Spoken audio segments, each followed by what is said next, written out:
আচ্ছা বলতো ওই শারজাহ থানায় 10 নম্বর ওই খেজুরের বাগ বিতরণী একটি ছেলে মারা গেছে, এই সম্বন্ধে আপনি কিছু জানেন?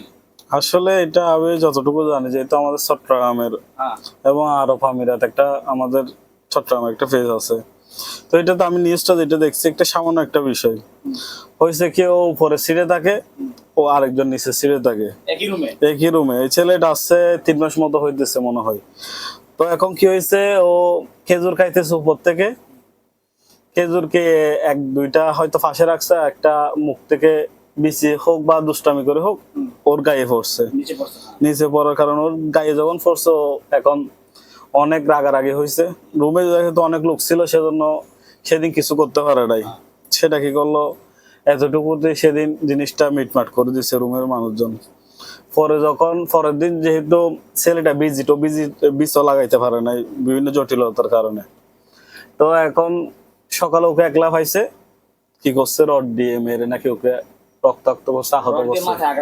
হ্যাঁ, আঘাত করার কারণে এখন যখন এখানে শারজাহ পুলিশ ওকে পুলিশ স্টেশন থেকে নিয়ে গিয়ে যখন হসপিটাল নিয়ে গেছে, তখন তাকে চিকিৎসারত কর্মকর্তা ডাক্তারবৃন্দ ওকে মৃত ঘোষণা করছে।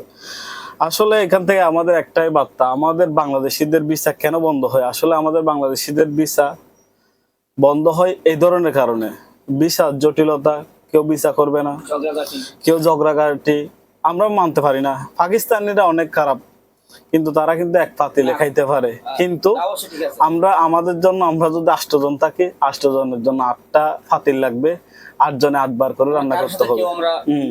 ইন্ডিয়ানিরা দেখেন, ওরা একসাথে খাইতে পারে, 8-10 জন একসাথে খাইতে পারে, কিন্তু আমরা পারি না। এটা আমাদের ব্যর্থতা।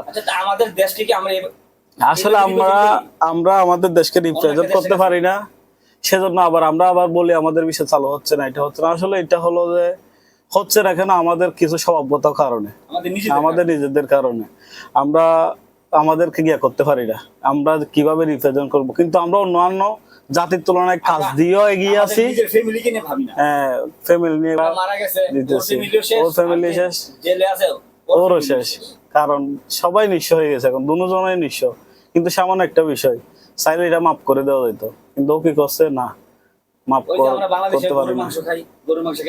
আসলে গরুর মাংসটা কোনো বিষয় না, বিশ্বের সব দেশেই গরুর মাংস খাই, কম আর বেশি আর কি। কিন্তু মূল ঘটনা হচ্ছে মাথা গরম করার কারণে আমরা সাকসেসও হই কম। যাদের মাথা ঠান্ডা, দেখেন আপনি এমারত না, সারা বিশ্বের মধ্যে ইন্ডিয়ানিরা কত এগিয়ে, কেন এগিয়ে? তারা মাথাটা ঠান্ডা করে কাজে লাগায়, ওরা বিজনেস পলিসি দিয়ে প্রত্যেকটা মানুষের সাথে কাজ করে যাচ্ছে।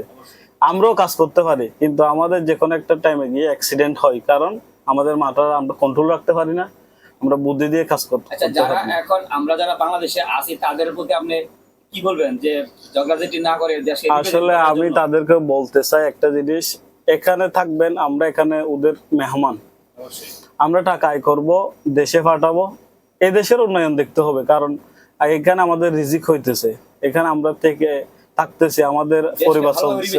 হ্যাঁ, ওদেরকে ওনাদের দেশকে যদি আমরা সুন্দর রাখতে পারি, আমরা নিজেদের সুন্দর থাকতে পারবো। এটা হইলো যে সবার কাছে একটা গিয়া ঝগড়াঝাটি করবো না, আমরা যত সময় চেষ্টা করবো এখানে লিগেল থাকার জন্য। কারণ আমরা যদি লিগেল না থাকি, অবশ্যই আমাদের থেকে একটা সময় আমাদের দেশে ফেরত যাইতে হবে। না হয় এখানে অসুবিধাটা হইলো শুধু মানুষ লিগেল থাকতে হবে, লিগেল থাকলে আপনার কোনো অসুবিধা নাই আমি মনে করি। আমরা পরিশেষে একটা কথা বলবো, আমরা যেন দেশকে ভালোবাসি, মানুষকে ভালোবাসি, আমাদের দেশকে যেন সুন্দর করে রিপ্রেজেন্ট করি, এদেশে এসে যেন বলতে পারি, সুন্দর করে রিপ্রেজেন্ট করতে পারি অন্য দেশের কাছে, যেন বদনাম না হয়, আমরা সেই চিন্তাই করবো। ওকে, সবাই ভালো থাকবেন, সবার জন্য শুভকামনা।